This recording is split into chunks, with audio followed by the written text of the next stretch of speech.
Hey everyone, thanks for joining us. The last few weeks have been fantastic. Really, it's really great to share stories about how things have been going for your business.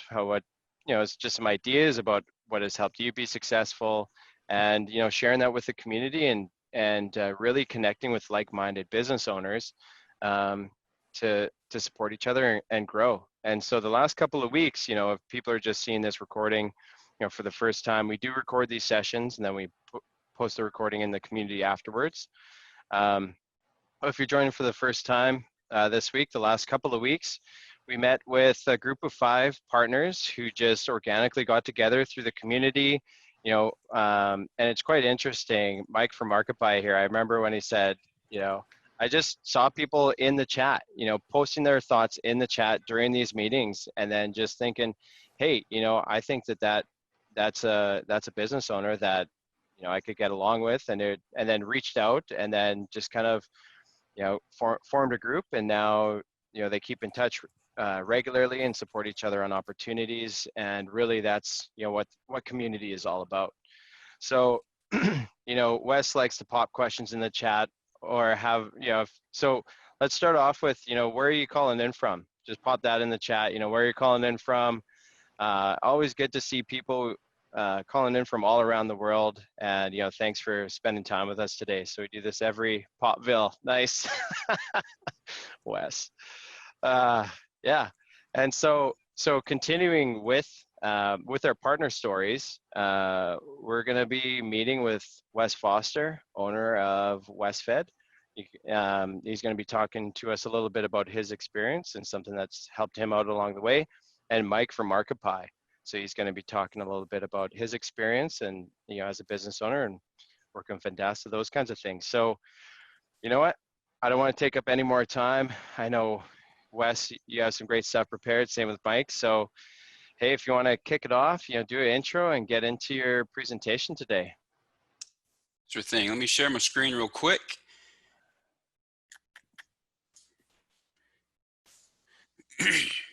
And try and get some better lighting in here. All right, everybody see that? Yep, I got it there. Managing time in your agency. Yeah, so there's a lot of different ways we can title this, but I'm gonna have to fly through this. I got about 27 slides and 24 minutes, so we'll make this quick. But basically what I want to talk about today is time. A lot of the things that we'll cover today is, driving your agency forward, but these are kind of like principles that can be applied to more than just your agency. It can be applied really anywhere. The whole idea is to just make your time more valuable by putting in the work, learning, structuring your day. And the end goal is to obviously have an effective, efficient agency, but also get paid for your time. Okay. Time is, no matter what your backstory is, I'll go over my story in just a second. No matter what your backstory is, everyone has the same thing in common, and that is time. So being able to just consciously be aware of it, to manage it, to put effort into that is going to make, no matter what you're doing, just that much more efficient. So there we go. So the 3 topics right there. I'm not going to read what's on the slides. I trust everyone here can read. So I'm just going to fly through these things, and Andrew, as questions come in, feel free to interrupt me, and I'll just make it up at the back end. All right, so the first thing here, I would ask, is time valuable? And I'm pretty sure everyone would agree that time is valuable. Everyone agrees with that, but the question I'm asking, is your time valuable? Are you making your time valuable? So we'll go over that and how to make your time valuable. Let's see. Well, I also want to give tips, three different things of how to structure your day, how to make sure that no matter what, every single day you are driving towards your goals, whether it's life goals, personal goals, professional goals, relationship goals, whatever. And this is all things that I do. Okay, if you Google time management, there are hundreds of thousands of ideas and methodologies, and I mean there's a ton out there. So I'm just speaking on things that I've done things that have helped me grow my agency this year, even during the pandemic, which is, I mean, everyone started out 2020 thinking that, it was going to be the best year ever. And it started off that way. And then everyone crashed and burned and all that. So there's two ways you can look at that. You can look at it as an opportunity or as an excuse. Okay.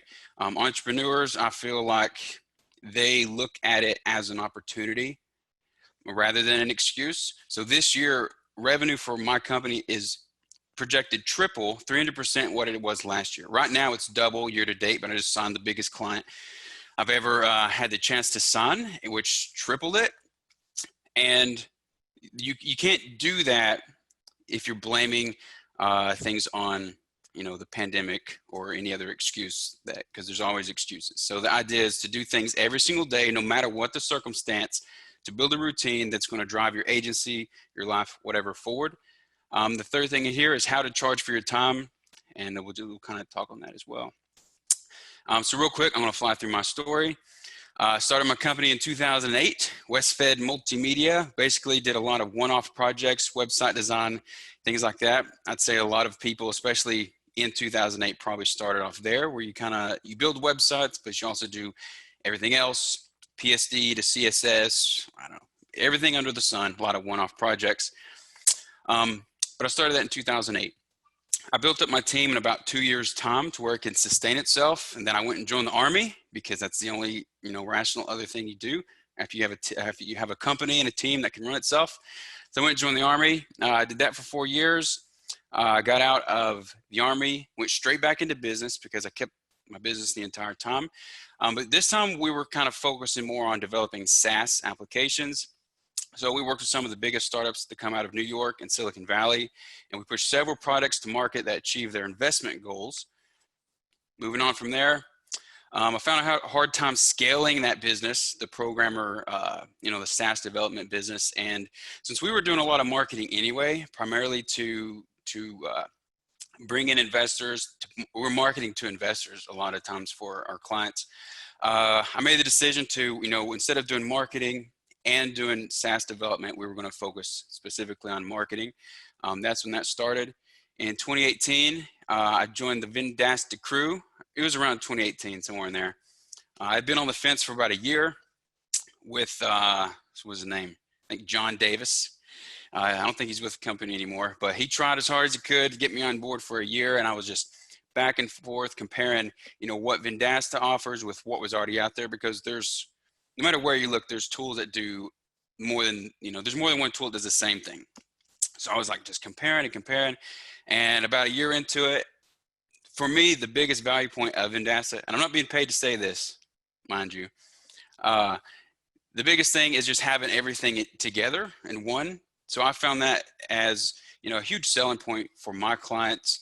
If they want to go out and piecemeal things together, they can, but I found it very efficient and very easy to sell, having everything together in one platform. And Andrew Carson is kind of like my coach man. If you're watching this pre-recorded, sometime in the future, he's probably CEO of Vendasta by now. So he's just a really good guy to help me onboard and just have weekly talks with him and everything. And that's all cool. Here we are now, 2020. So we have a full stack team. Our company's been mentioned all over. We built up a team, and we've been able to integrate that very well with Vendasta. So we use Vendasta, but we also have our own team to do things as well. But we utilize the entire local marketing stack. And if you're not utilizing and selling the entire local marketing stack together, you're definitely missing out, because that just offers huge upsell opportunities. And it's a good way to I think, run your local small business marketing agency. All right, so time is the most valuable asset, but only if you make it be that. Okay, I think that's very true. Time is like money sitting in a bank. It's constantly running out, and unfortunately, you don't know how much money you got left in there. So it's always draining, right? The most important thing you should be trying to do with that is turn that time into valuable time. So all these lessons apply to driving a successful business, but also driving anything else you want to pursue. So time is valuable. constantly learn, respect your own time, amplify your time. Those are kind of the three things that are going to make your time valuable. Continually learning. If you think of your mind, okay, so when I'm talking about getting paid for your time, I'm talking about like one-on-one. Like one-on-one to one person is probably the most valuable or the most focused use of your time, because it's just you answering questions, you consulting or whatever with one individual. And if you are not continually investing in your mind, right, or in your field or in whatever it is you're doing, your value is diminishing. Okay, you can't expect someone to pay you $150 an hour for, you know, 1 hour consultation if you don't continually train your tool, which is your mind. So for many people, that can mean many different things. I like to listen to books, right? So audible.com is awesome for that. You can watch videos, read blogs, networking groups. I find these community sessions to be very insightful as well. But you want to constantly be improving your trade. And if you're not doing that, it makes it really hard to charge for your time. And I think that's one reason why people find it so hard to charge for their time, is maybe they're not investing in themselves. So when you're not investing in yourself, you're not eating your own dog food or whatever you want to call it, you don't feel confident in charging for your time. Drinking your own And champagne is it's a yeah, pretty you can, classy way of putting it. yeah, drink your own champagne, drink your own Yeah, lemonade, whatever you want to yeah. call it. But when you go through these steps and you're consciously trying to make your time more valuable, then whenever you tell someone $150 an hour, $100 an hour, $50 an hour, whatever for a consultation, you're going to be feel very confident in that, because you have put in the work, you put in the effort, and you don't feel like you're ripping them off or taking advantage of them, which is, you know, how a lot of people feel when you charge so much for your time. One way to think about respecting your time is to think of it as $50 a minute.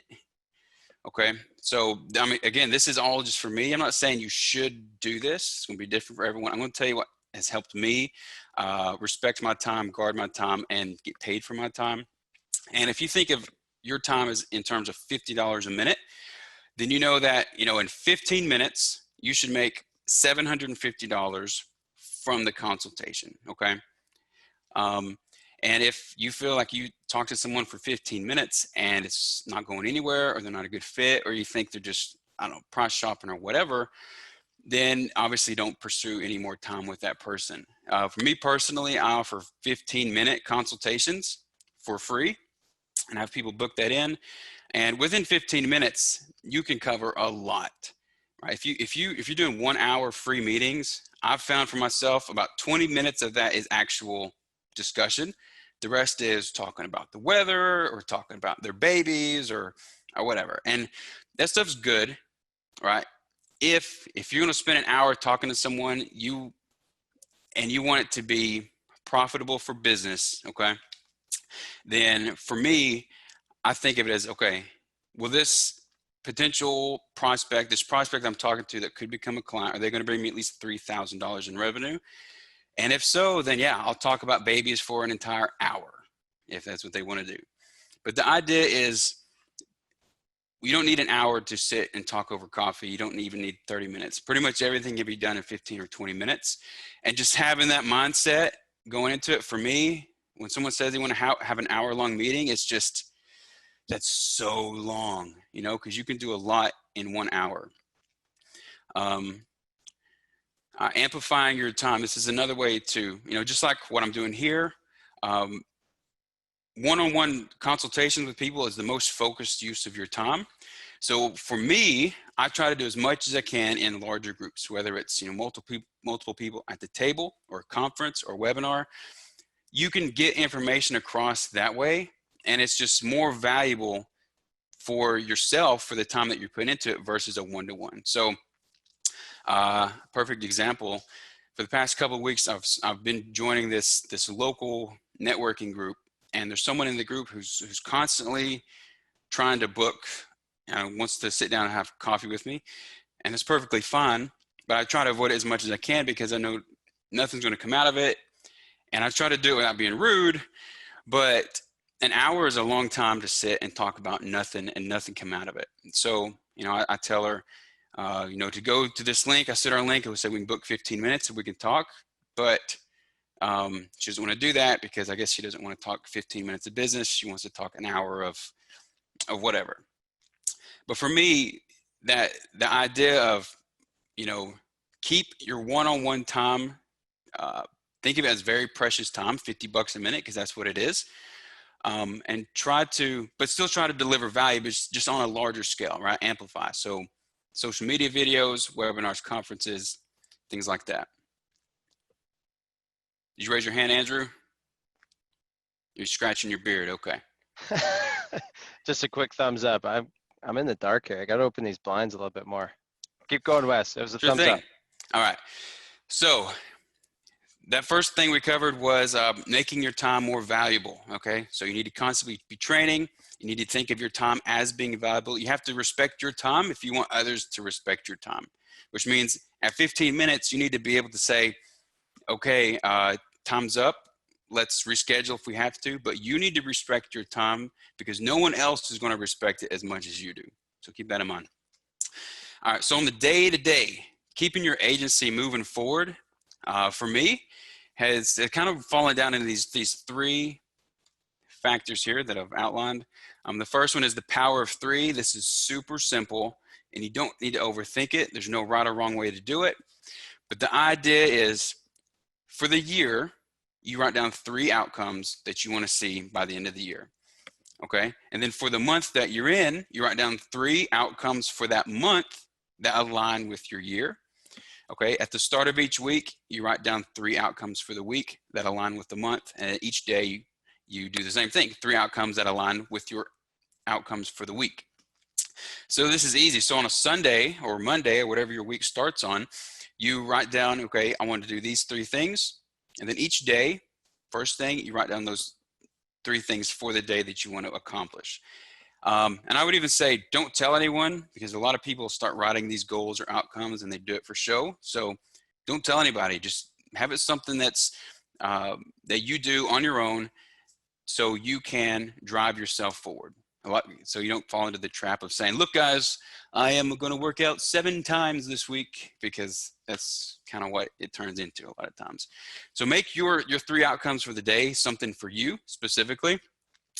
And at the end, I have a kind of an outline that's going to help you do that and implement this yourself. But the idea is to, what's one thing that you have to do today that's going to align with your weekly outcome, your monthly outcome, etc. This is what this must here. What's one thing that you should do, and what's one thing that you could do? So that's how I structure it. It's not 3 things I must do in the day, because it sometimes doesn't happen, and you have to be okay with that. But if you can just focus on the one thing that you must do to drive this thing forward in the day, then that's what you should do. The second thing is prioritizing your tasks. I'm probably like most people, and the task list is just insane. There's so much to do, and people say, oh, I don't have enough time, and that's not true. All right. Anytime you catch yourself saying, I don't have enough time for that, it's just not true. All right. You just don't have whatever that thing is as a very high priority. Okay. So this little thing here is called the Eisenhower matrix, and you can Google it. It's very easy to do. It sorts your tasks by what's important and not important, which means important is, will this significantly impact or drive forward whatever it is? Could be your business, relationships, whatever is important to you. And then not important is the opposite of that. Urgent just means time sensitive. So if it's an appointment, right, or a meeting that you have, it would fall under here. Or even something that's like ASAP, the house is on fire, that would fall under right here, versus not urgent. And what I challenge everyone to do is take your task list, or whatever it is, wherever you keep all that, and to space it out into these 4 boxes. Just categorize those things. And after you're all done, what you do is you focus on what's here in this first box. These are the things you do right away. Over here is the things that you plan or you schedule to get done. So like exercising, right? That's important, but it's not urgent. It's something you can do today. It's something you can do next Wednesday. right? So you want to make sure that that is scheduled in so those things for sure get done, right? Then you have what's urgent and not important. So these are things that you can delegate. A lot of times they're time sensitive, but they're not really going to move you, your business, whatever forward. Whatever falls into that box, you want to try to, unless it 100% involves you, delegate that out to someone else, someone on your team, your brother, whoever, your kids. Try to get them to do it instead. Lastly, if it's not time sensitive and it's not important, so this could be, watching Netflix. It could be anything like that. A lot of people spend their time doing these things, but these are things that you should eliminate completely, or at least put at the very bottom of your list. And again, in the outline, the challenge that I'm going to have at the end, I'm going to have a box. It's going to outline how to do that, but you can also Google it as well. And this is, so this isn't like, I don't know.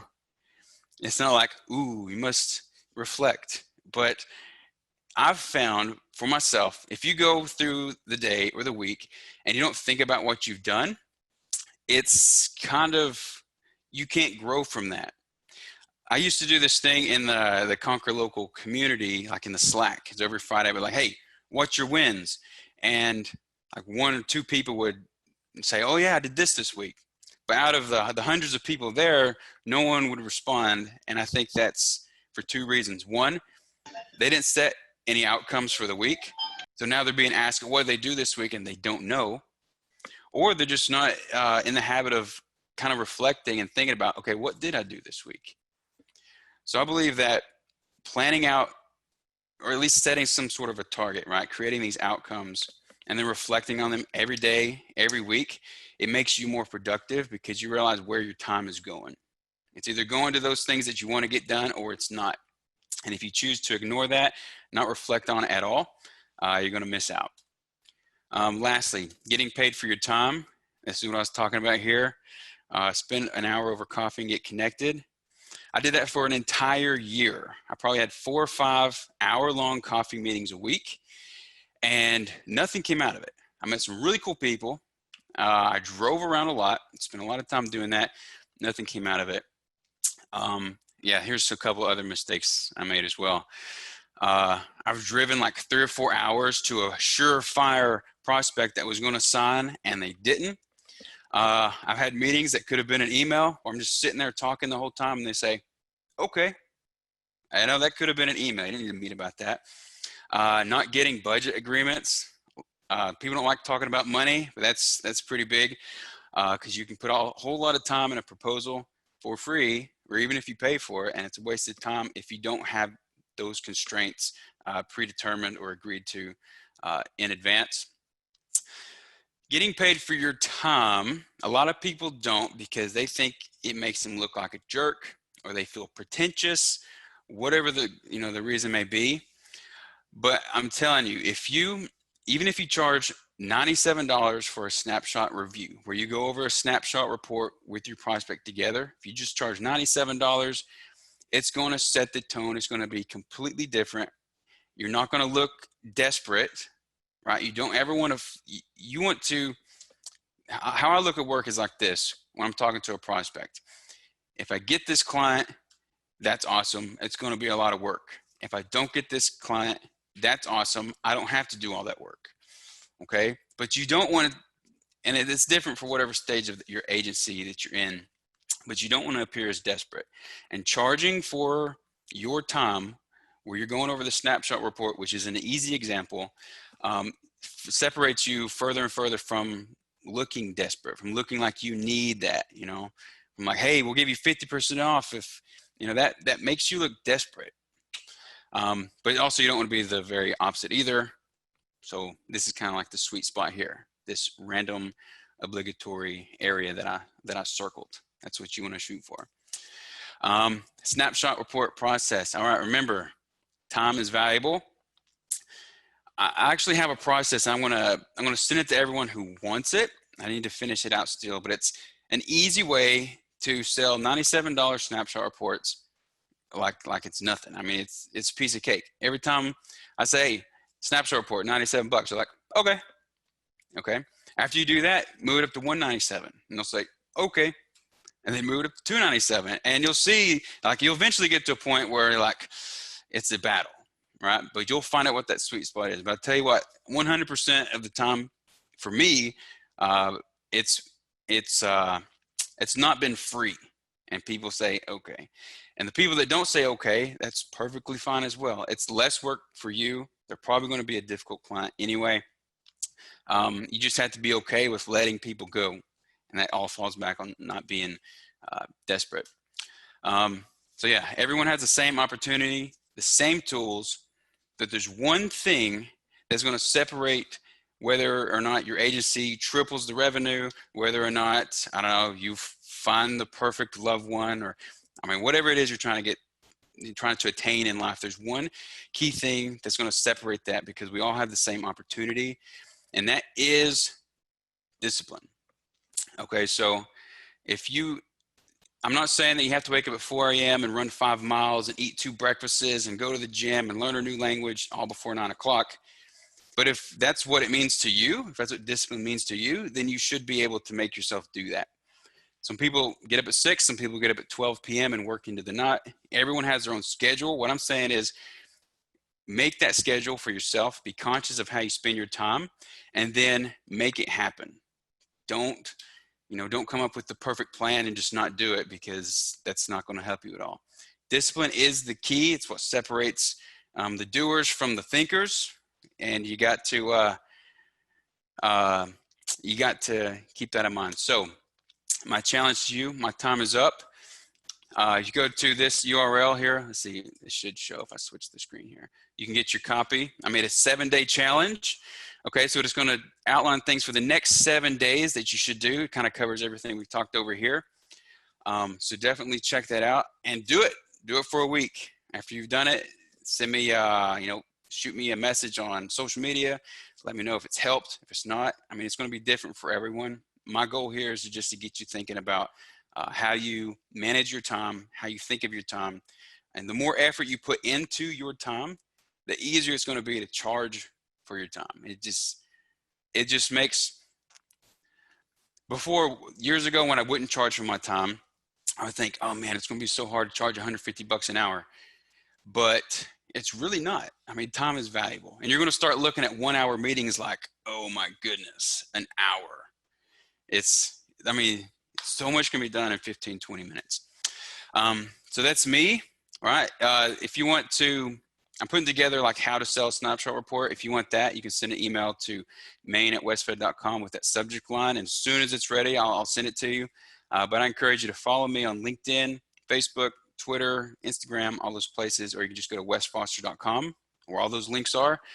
But that's it. If we have any questions, I guess we could do that, but then we're cutting into Mike's time. But that's all I got. That's awesome, Wes. Thanks for sharing your story and your thought process behind this, and making your time valuable and valuing your time. I think that's excellent. I see a couple of questions about the link and getting that doc. So Yeah. I see Sally posted a link in the chat there, and we're also going to make it available in the community, right, Wes? Yeah, absolutely. I'm gonna tidy a couple of things up, and then it'll be available on the community there. So we wanted to have an option for everybody now, and then we'll also get into the community whenever we get it cleaned up. But that's awesome. Hey, I'll always love to hear from the group. We do have one other presentation from Mike at Market Pie, but if anybody has any thoughts or feedback on what Wes said about time management and valuing your time, would love to hear it. Just some quick feedback.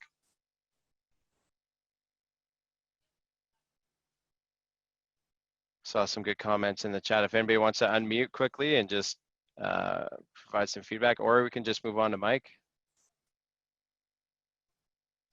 Nice. I think everyone's thinking. Oh, there's Ryan. Hey, I do have something to say. So I agree with Wes when he said he talked about charging for the snapshot report. This is something I struggle with. I think at the beginning it's taken me over a year to try to figure out how to charge for that thing. And honestly, in this last week, I had 2 calls with 2 people, and I sold both of them for $297. and it was a piece of cake. So what I realized was when I told them the price and I explained the value and the work that was going to happen behind the scenes, immediately I could see a glow in their face. And I think for them, it was something that they weren't used to hearing. So they associated it with perceived value of that power hour or snapshot report. So that's something I encourage everyone to do.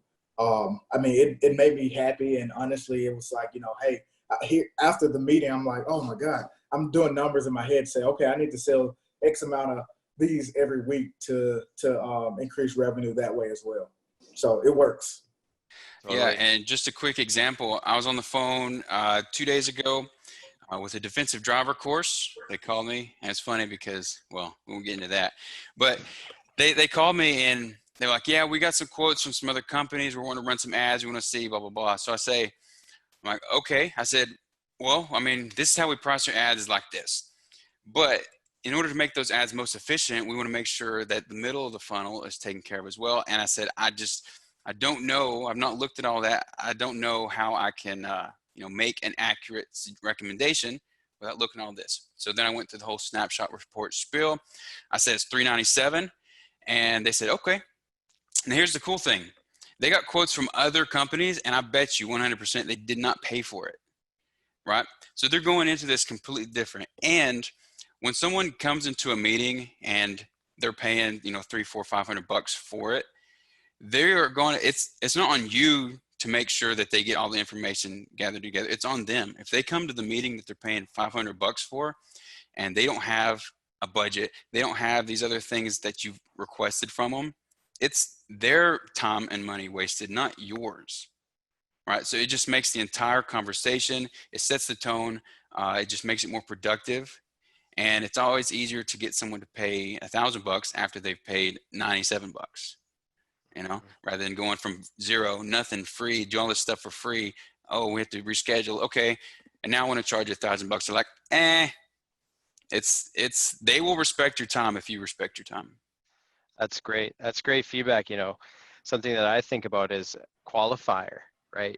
By having these things in place and having a process, you're constantly qualifying that lead as you go. And one thing that I wanted to note on what Ryan said about, the snapshot report and everything that you're doing in the background, and an earlier community session that we had with George Leith, our CCO, and now he has a Snapshot Ninja course in the Conquer Local Academy. So check that out. That's going to provide you with some great feedback. And like Wes said, maybe reach out to Wes and get some specifics, and he can help you with specific opportunities maybe. But we get the snapshot report for $2, but let's not devalue what is in the snapshot report and how much development has gone into that snapshot report to pull in all that information at such a low cost. George says, that's like a $500 report, with all those details, and you guys get it for $2. So let's not devalue that. You get it for $2, but there's a lot of really great information in there. And it reminds me from an earlier community session with Janice Christopher, and she has a 5-minute checklist or 10-minute checklist, 5-point checklist that you can complete in 10 minutes with some considerations to do just some quick research online. So I would encourage everybody, online on the line here, if you haven't checked out that community session, to do so. I think that one specifically, the Janice Christopher Agency Part 1, and there's a checklist there. So Mike, I don't want to cut into any more of your time. I know you have a excellent presentation and story planned for us today. So, thanks for the question and comment, Ryan, and thanks for the presentation, Wes. So, Mike, would love to hear from you. Take it away. Awesome. Thank you so much, Ryan. And Wes, I learned something from you every single time. So really appreciate getting to learn from you all the time. So today, guys, my name is Mike. I'm from Market Pie. I'm the one that's usually making the puns and the jokes in the chat of all these little sessions. And but today I'm actually going to talk about something a little bit more serious. And I wanted to take a different direction than what we've been doing for a while, because while we're always learning about different tools and different processes and different things about, running the business, we often don't talk a lot about what it is to just even be running a business. And so I've kind of gone through a lot in this last couple of years, and I learned three really important lessons. And I really wanted to make sure that we could share that with everyone. So let me just grab our screen here. Bam, good to go. So three important. It looks like oh, there we go. Yeah, I just had to just put it in there just so I can I have my notes and everything. Awesome, looks good. So Mike from MarketPie with 3.14 minutes about me. So the first thing you need to know about me is that I'm not a mental health expert, but I do have a bit of a perspective that I've gone through, and I really hope that you get a lot from it. People have told me that this has benefited them. So this is what made me decide to talk about these sort of topics. Quick facts that no one really cares about, but we're going to go over anyway, is that I've been marketing for about 6 or 7 years. The agency I launched 2.5 years ago. We're a 5-person team. Some two interesting things. One, MarketPie is actually my birthday, 3.14 pi. I didn't even recognize that. And the branding guy who did it didn't even know that. And also, two other weird facts is that I used to play a lot of video games, and I'm sure some of you guys did as well. And I started a fictitious cult in a little video game, and we picked cabbages. It was a weird part of my life, but we had a lot of fun. And then from that time in my 20s, I also played in a band, did the whole band thing. And well, that was an interesting learning moment. So enough about me. One of the most important things that I've learned in the last couple of years is that you don't really learn about your vulnerabilities through success. My first introduction into entrepreneurship, other than the band, which I don't really count, it was my parents' newspaper. I was running retail at the time, and I just had a bit of a sales kindish background. And they started a local newspaper in 2013. And I thought it was crazy enough to begin with, paper in a digital age. What's with that? But they didn't have a salesperson, and they were going to launch their business. So I said, Mom, I got to come out. Sure, I'll help you out. And it was a really cool experience because I had no money. I was living on my parents' couch for a little bit, just doing some sales. I didn't even have a car, and I lived in a small town. So any of you people that live in a small town know you need a car, but somehow I made it work. And there was a whole bunch of things that they didn't have. They didn't have a website. They didn't have social media. They didn't really have a graphic person. And I kind of knew how to use Photoshop. So I had a really lucky and fortuitous time to be able to learn all these different skills. And I also got to see lots of insights into local businesses. I think I designed 2,000 to 4,000 different ads for hundreds and hundreds of businesses. And I can tell you, if my town is like anything like your town, about 95% of businesses do not have a functional website. And the ones that do get websites, 95% of them really are terrible. So if you do good work on that, please go and help them out. It's going to be a big blessing. But after that, I got into photography, and I learned video. I did some YouTube videos, and then I decided to launch a wedding photography business with my wife. We did that for several years, and we had some pretty good success. We went into debt for $25,000, and somehow we managed over the years to clear that debt away, and we made this business successful. We're fairly not incredibly well known in the photography world, but in our little neck of the woods, we did really awesome work, had great reviews, and my goodness, weddings are so fun. And I kind of sometimes wish I was still doing them, but I love marketing just a little bit too much. And we did a lot of silly stuff too. My personality shone through. One of our couples in their engagement session pulled out some horse heads, and we just rolled with it. And we photobombed at another wedding that was going on. And after 5 years of doing that, finally, the marketing agency, it was really time for, I think, for my wife, she could run the wedding photography business. And I would be then being able to invest in a marketing company. I could hire some employees. I could just focus like 80% of my time on growing the agency. And it was an awesome time. We developed a brand. We got a couple core clients. We even had a little bit of team. And for those that see me often eating protein bars in the video, I was a little smaller back then too. And this was all really good. And one could say we were starting to get successful. We weren't millionaires by any stretch of the imagination, but we were definitely having successes. We launched a newspaper. We overtook the other paper in the community, the wedding business. But life has a lot of twists and turns, and summed up in just this one photo. So what happened was, it was my wife who was driving, and she got into a car accident and got a concussion. And it really changed absolutely everything, because for those who don't know about concussions, concussions can be something that you get over in a couple weeks, but they can also be a long-term thing. So going into wedding season, where I was going to be really busy photographing and also launching a marketing agency and doing it with very, very little income on top of it from the marketing side, we found ourselves in a situation where we basically lost all of our income.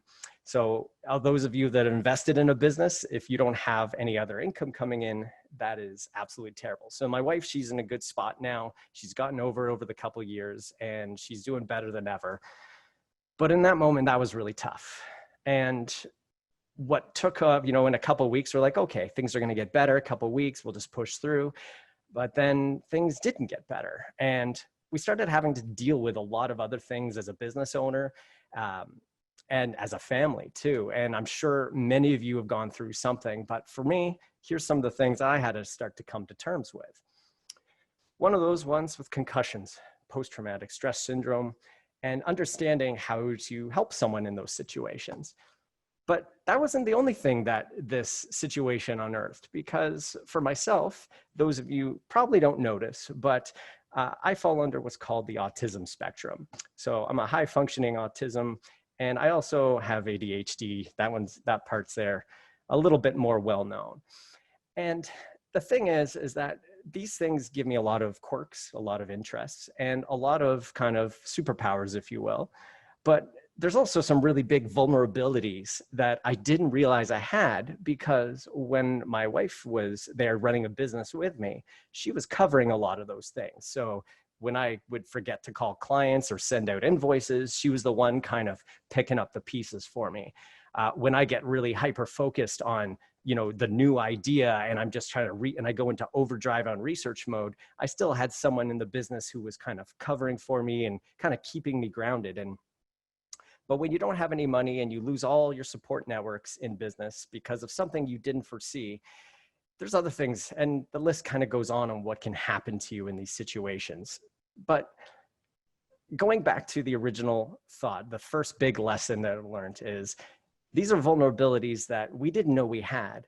We didn't know we had to prepare for dealing with concussions. We didn't know that my autism or my attention deficit would be serious things to harm my business, but they were. And it was these kind of failures, if you will, is what brought these kind of things to light. And I'm not going to belabor things. Things didn't get super bleak. They were really, really bad, but we were luckily spared from the worst sides of things. But the business started to go downhill just a little bit. I was losing clients. I was dropping clients because I wasn't following up and doing the things that a business should. And I was quite overwhelmed. Don't worry, story gets better real soon. So it wasn't all bad. But having to deal with the mental thought of saying, hey, I'm sucking at business right now. I'm not living up to the things that I said that I would. As business owners, we really got to deal with that side and make sure that we're prepared for that. But when it's not your fault, like we didn't ask for a car accident to happen, that can put a lot of pressure on you. And especially some of you guys that might have just been starting in marketing, maybe you have dropped a client once or twice. There's a lot of stuff that you go through and that makes things just worse. That doesn't make things better. And one of the things that I think I really took away from a lot of it was that request to get help. And one thing I'll just say is a short thing for Vendasta. That's where I found a lot of value in a lot of these community sessions, and that is to being able to reach out to people like Wes and Mitch and all that. And if you're a business owner and you don't have a support network, because again, one of the functions of autism, by the way, is that you really don't reach out to people very easily. It's not something that I generally think of. Then you got to make sure you do that, because things happen in life and things happen in business, and having a team, having a community, having people you can talk to, or mental health professionals, if it gets to that, are important. But things did land safely for us, just so that we're not all on the bleak side of things. I did get some help, but more importantly, I dealt with these vulnerabilities that I didn't know I had. For my attention deficit, I actually got I got someone to help me with a personal assistant.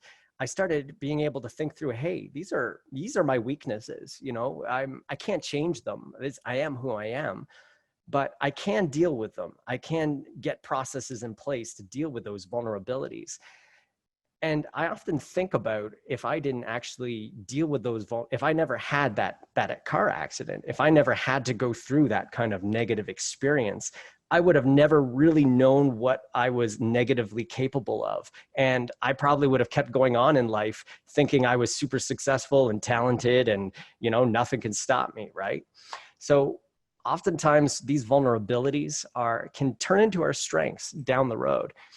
And this is our little house, by the way, and we're taking it over in 10 days. So going from having to live with parents to kind of get bills paid and getting back on our feet, we're starting to do really awesome. So things are working out. For those who want a quick little, if they've ever talked about things or had to deal with something stressful, here's 3 books that really helped me get through a really hellish point in my life. Jocko Willink, Extreme Ownership. You need to take responsibility for those things that you mess up. And we all mess up, right? I didn't read the book, but Jordan Peterson, though controversial, if you stick to his ideas about taking responsibility for your life, that's what gets you out of some dark times. And as well, David Goggins is just look them up. I don't want to go over too much of that, but these 3 books, write them down, and there's some deep stuff in them, but you'll be blessed for them. Cool. So we have 2 more major takeaways. So if you don't learn about your vulnerabilities through success, so the sooner you can identify those vulnerabilities, the faster you can become successful. It might not be in the time when you take a negative situation. It might not be in the time that you want. It might be 5 or 10 years when you eventually turn your life around. And in my case, you know, getting a house back again and getting back on track. But I really feel now that there's not much I haven't dealt with. And I really know my path forward is very, very clear. So I don't have a huge time to play this game here, so I'm going to skip it. But so I'll just jump right to the next major point. One thing I really learned from this situation is that a business has to be able to make choices, and you can't make those choices when you're drowning. And the little game I was going to play with is just to basically get everyone to hold your breath and to see who can hold their breath the longest, and whoever gets at the end kind of wins.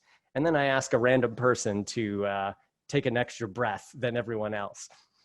And the whole purpose of that exercise is to get you thinking, when you're holding your breath, you can think of taking a breath as money. That's the lifeblood of your business. So as you're breathing in and out, you know, money comes in, money comes out. And then you take big breaths. Could be a loan.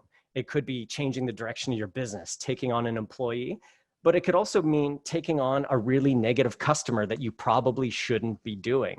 Someone that might just be giving you cash now, but really isn't in your wheelhouse or where you want to take your business.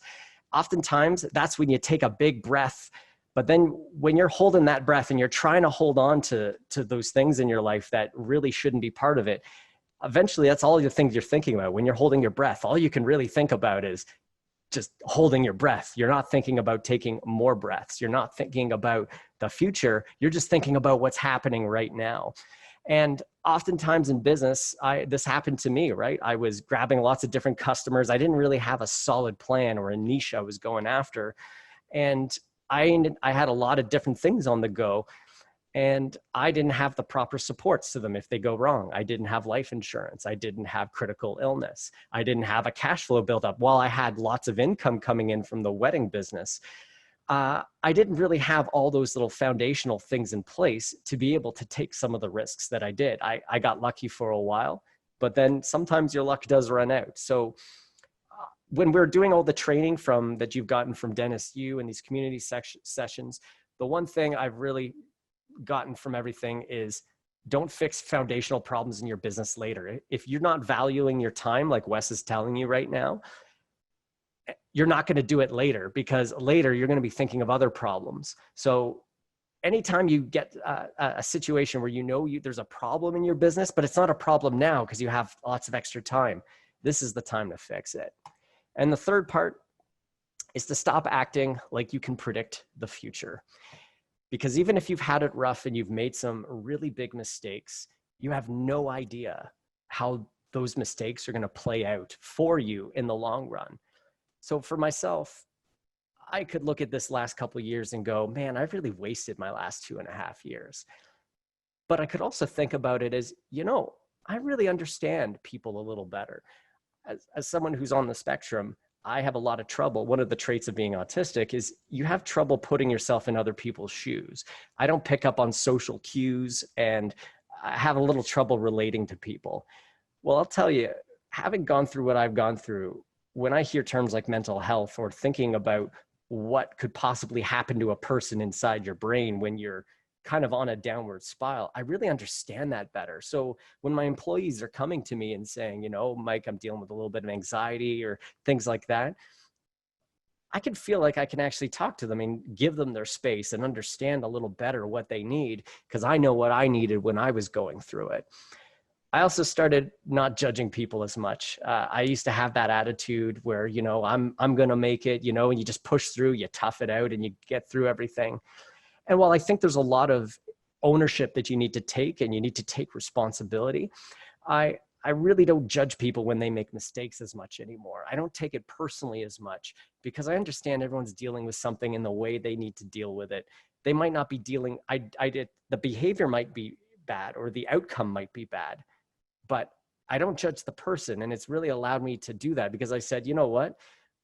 I wasn't a bad person when I was dropping clients. I did everything that I thought I could where I was at. And I didn't think it was good that I let those things happen. And I'm going to work my butt off to make sure they haven't happened ever since I got back on my feet.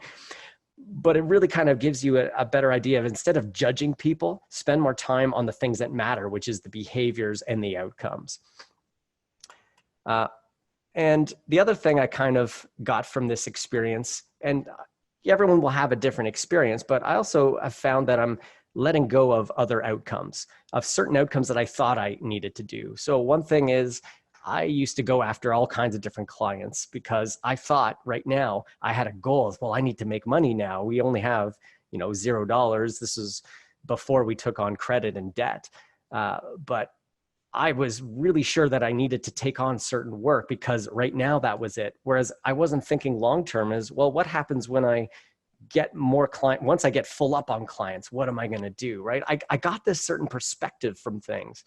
And that's kind of what you got to do in your own life, is really stop thinking about, is acting as if what negative things you're going through now, that they are just negative. Sometimes they can be a way for you to learn something. So I jumped over a couple things, so we'll just go right into the end. So I didn't think of having a takeaway, but I think I wanted to wrap up and have you 3 things that you could possibly think of. And Wes, I wrote these while Wes was doing it. So power of 3, Wes, just for you. So I want you to think of, what are your 3 biggest vulnerabilities right now? What are the things that, could possibly send you into a bad spot if they were left unchecked? Or they could be things like habits you have, goals that you haven't made. It could just be, the way you're planning your business. It could be personal things, like if you're more on my side of things. Because if you can really identify those vulnerabilities, and if you can't identify 3 vulnerabilities that you have, and sometimes they're just personality wise, you're an aggressive person, you're impetuous, maybe you overthink things. If you can't write down your vulnerabilities, chances are you have some big vulnerabilities that just haven't had a chance to expose. So better to deal with those now. I also want you to take, what are 3 things that are stopping you from making choices right now? And those could be things like maybe you're taking on too many clients that are wasting your time. Maybe you're taking on meetings like Wes was talking about there. Maybe there's things that, you just, because you're thinking too much about the now. One thing I was doing was I was running too many different businesses, and I ran out of choices that I could make because I ran out of time. And also think about what goals do you have that are not aligned with your life. When I went through what I went through, one of the things, and everyone I think went through this with COVID, what I realized really quickly was what things in my life I needed to cut out and what things I probably could have cut out at any point that I thought I was holding on to. So sometimes we make goals for ourselves in the short term, and we hold on to these because we think they're really, really important. But if a really bad situation happened, what can you let go of? And that frees you up so much to be able to focus on things that might be more important, whether they be personal things or they could be your business. So I want to thank you guys for listening to my little story, and I really hope it's made you think about stuff. Thank you, Mike. I can see a lot of comments in the chat, a lot of thank yous. I know it's not easy talking about this stuff, or talking about these things, or thinking about some of these things from a different lens. And for myself, I want to say thank you for telling your story. It helps me think about things and prioritize things as well. Along with Wes's, I think the two presentations today went really well together. So more than anything, I wanted to say, thank you, Mike, for opening up and sharing your story. Really appreciate it. Thanks, Andrew. So yeah, there's Mike's contact information in the chat there. So Mike, are you comfortable if people reach out to you after this? I'm an open book, and if anyone wants to talk privately, has questions about, anything, or I'm pretty good for that. LinkedIn, and by the way, my spelling is weird. It's Michael with an EAL, so just Michael Pacitto on any social is the best way. LinkedIn's where I hang out the most, but yeah, any way you reach out is pretty cool. Awesome. And this community started whenever COVID happened, and this is why the community is here, to connect and support each other and help each other be successful. So the community is changing quite rapidly. So I'm going to share my screen. I want to make sure that everyone knows of a new place that you can go to. Hold on one second. Let me redo this here. A new place that you can go to. Why is that moving there? There we go. To connect. So we started these groups, and so there's the Dentist Youth Think Tanks, and there's also the community sessions here. So if you haven't gone in there and subscribed or become a member yet, jump in there. We're gonna have documents in there, great discussions. So have a look. Just want to make sure that everyone is aware of where you can connect in the Conquer Local Academy in the community. And with that, let's give it up for Wes and Michael. Thank you very much. Really appreciate you sharing your stories. I think it was very much appreciated. And so next week, we're going to be doing an executive question and answer. So we're trying to do that once a month. So we're going to be chatting with our CCO, George Leith, and Jeff Falcomer. For anybody who joined or who was at the conference in San Diego, they gave great presentations, a couple of our executives, to provide some insights of what they're seeing to connect with partners. And that's a great way to connect with our execs, ask questions, provide feedback. It's really meant to be a great discussion. So thanks again to everybody. Thank you for spending time with us today, and I hope everyone has a great Friday, has a fantastic weekend. Monday is a holiday up here, just for everyone on the line. So we'll catch up with you Tuesday, and we'll see you again next Friday, and maybe on the Think Tank later today with Dennis Yu. So thanks again, everyone. We'll see you later.